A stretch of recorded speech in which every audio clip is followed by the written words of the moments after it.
अगर मैं अपने कलमदान को जिंदा रहूं तो कलमदान तो महफूज होगा, पाकिस्तान का मकान मलियामेट हो जाएगा। आज मैं पाकिस्तान की सरबुलंदी के लिए मैं पाकिस्तान के लोगों को, मुल्तान के लोगों को ये पैगाम देने आया हूं कि पाकिस्तानियों, सर उठाने का वक्त आ गया। आज मैं उन लोगों को जिन्होंने हमें बरसों गुलामी की जंजीरों में जकड़े रखा है, उनको ये पैगाम देना चाहता हूं कि जाग उठा है सारा वतन। साथियों, जाग उठा है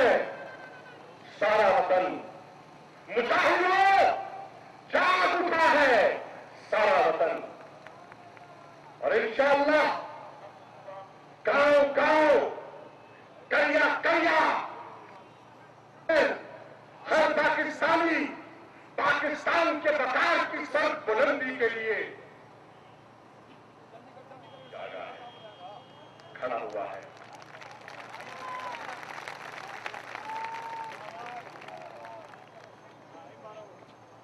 ये बताओ कि मुझे कुछ लोगों ने ये भी कहा कि ये तुमने जो मौक़िफ़ अपनाया है, इस मौक़िफ़ से पाकिस्तान और अमेरिका के ताल्लुकात मुतासिर हो सकते हैं। मैं आपसे पूछना चाहता हूं कि क्या उनको दिखाई नहीं देता कि पिछले कई सालों से पाकिस्तान की आवाम ने कितनी बड़ी कुर्बानी दी है? क्या हमें और उन्हें तो हजारों जानों का ज़िया दिखाई नहीं देता? क्या हमारी मईशत को जो नुकसान पहुंचा है वो उन्हें दिखाई नहीं देता? पाकिस्तान ने बहुत बड़ी कुर्बानी दी है, जानी कुर्बानी दी है, माली कुर्बानी दी है। हम ताल्लुकात चाहते हैं, हम ताल्लुकात में बिगाड़ नहीं चाहते, लेकिन आज फैसला करना होगा कि सर झुका के जीना है या सर उठा के जीना है। अगर बैठ जाओ यार, बैठ जाओ। अगर सर झुका के जीना है, मैं तुमसे पूछता हूं मुल्तान वालों, क्योंकि मैं आज तुमसे सवाल करने आया हूं। अगर सर झुका के जीना है तो आज हुक्म करो, मैं चुपके से खामोशी से घर बैठ जाता हूं।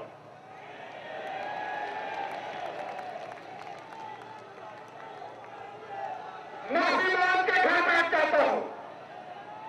सर झुका के घर बैठ जाता हूं, उंगली टेक के घर बैठ जाता हूं। और अगर सर उठाकर जीना है, पाकिस्तान की खुददारी का तहफ़्फ़ुज़ करना है, तो फिर मेरा साथ दोगे?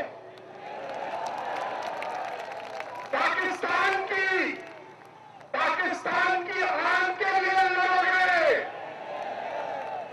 पाकिस्तान की शान के लिए लड़ोगे, पाकिस्तान के बका के लिए मरोगे। तो फिर सुन लो, तुम बड़े सही, हम छोटे सही, तुम ताकतवर सही, हम कमजोर सही, ਤੁਸੀਂ ਦੱਜੇ ਹੋਏ ਹੋ ਸਕਦਾ ਹੈ ਸਾਡੇ ਵਿੱਚ ਅੱਜ ਵੀ ਭੁੱਖ ਹੋਵੇ मानता हूं गरीब शरीर से होता है और गरीब हालात के तकाजों से मजबूर तो होता है और वो मजबूरियां उसको कमजोर भी कर देती हैं लेकिन गरीब बेगैरत नहीं होता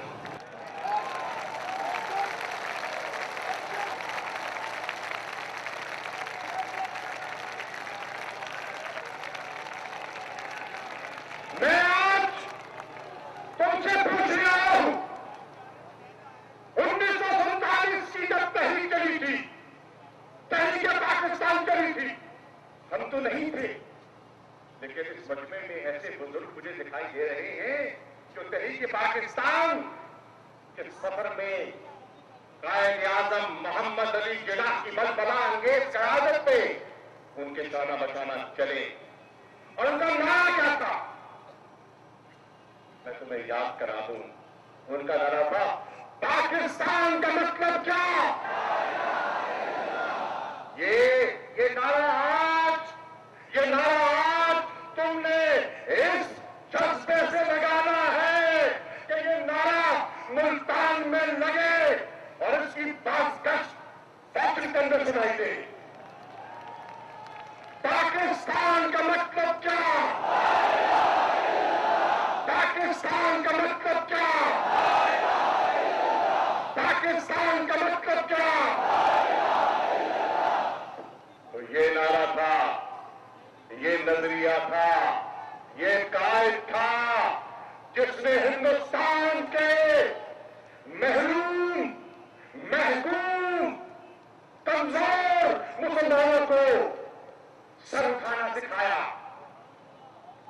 और एक नजरिया दिया और एक आजाद मुमलिकत खुदा ने पाकिस्तान अता की और दूसरी बात भी करता चलूं एक और शख्सियत एक और नामवर शख्सियत एक और इस धरती का नामवर सबूत जब उसने पाकिस्तान के उजड़े गरीबों की हालत देखी तो उसने भी एक नारा लगाया था मैं आज उस नारे को भी तुम्हें याद करवाना चाहता हूं और वो कायद था कायद-ए-आज़म शहीद जुल्फ़िकार अली भुट्टो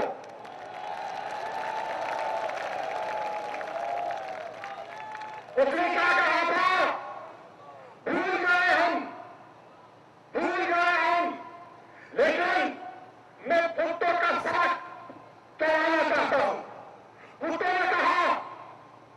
कि मांग रहा है हर इंसान मांग रहा है हर इंसान मांग रहा है हर इंसान और आज तो पाकिस्तान की माशी कैफियत है आज तो पाकिस्तान के माली हालात है रोटी की दिक्कत है कपड़े की दिक्कत है मकान की दिक्कत है लेकिन मैं ये कहना चाहता हूं कि मैंने 3 साल पैसे बदले हाथ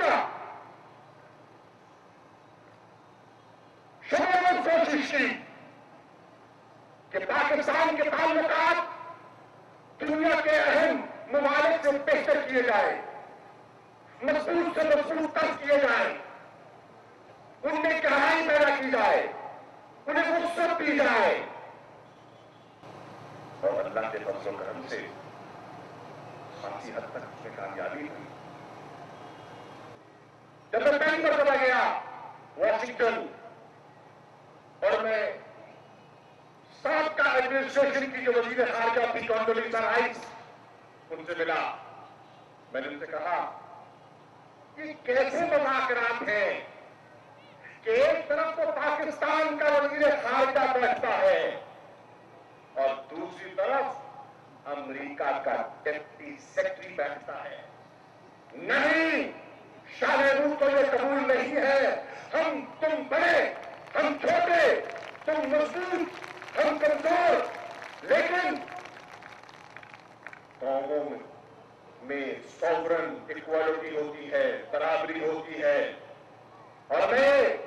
आपसे दरखास्त करूंगा कि अगर वहां यहां पाकिस्तान का वजीर खारजा बैठेगा तो वहां अमेरिका की वजीर खारजा बैठेगी। और आपने देखा कि खुदा के फजल करम से उन्होंने मेरी बात मानी और पाकिस्तान और अमेरिका के स्ट्रेटेजिक डायलॉग को अपग्रेड किया गया और मेरा ये मुतालबा तस्लीम किया गया। मैंने कहा दहशतगर्दी की जंग में हमने कुर्बानी दी है, लेकिन आपको अंदाजा नहीं है कि हमारी माईशत की क्या कैफियत है। और आपको मुज़ाकरात में ऐसे सेक्टर्स, ऐसे एरिया शामिल करने होंगे जिससे पाकिस्तान के आम शहरी की हालत बेहतर हो। यानी कि आपको बिजली के मसले की तरफ तवज्जो देनी होगी, आपको ज़राअत की बात करनी होगी, आपको पाकिस्तान के पानी की किल्लत की बात करनी होगी, यहां गरीब के बच्चे की तालीम और सेहत की बात करनी होगी। और उन्होंने मेरी बात तस्लीम की और पिछले 1 साल में 3 नशिस्तें हुई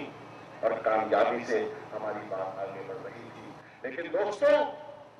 मैं तुमसे पूछता हूं कि अगर शाह महमूद ने यह कहा कि आप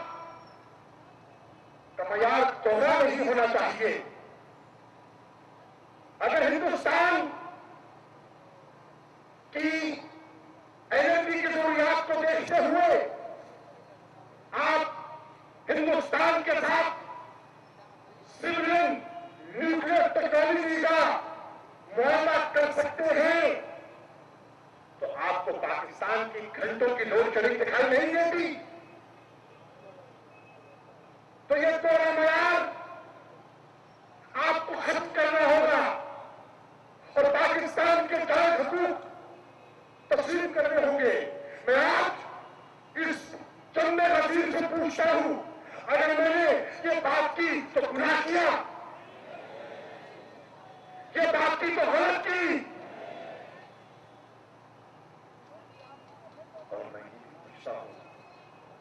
कि अगर लाहौर में एक अफसोसनाक वाकया होता है जिसमें मेरे वतन के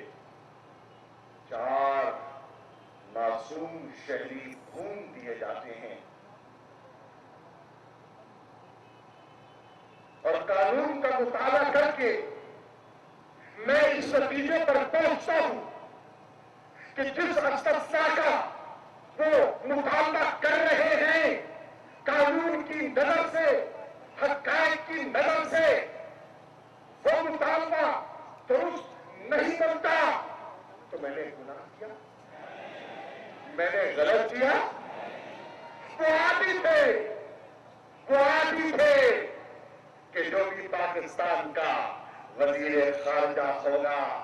वो उनके सामने घुटने टेक कर बात करेगा। शाह महमूद ने सर उठाकर बात की, क्या गलत किया?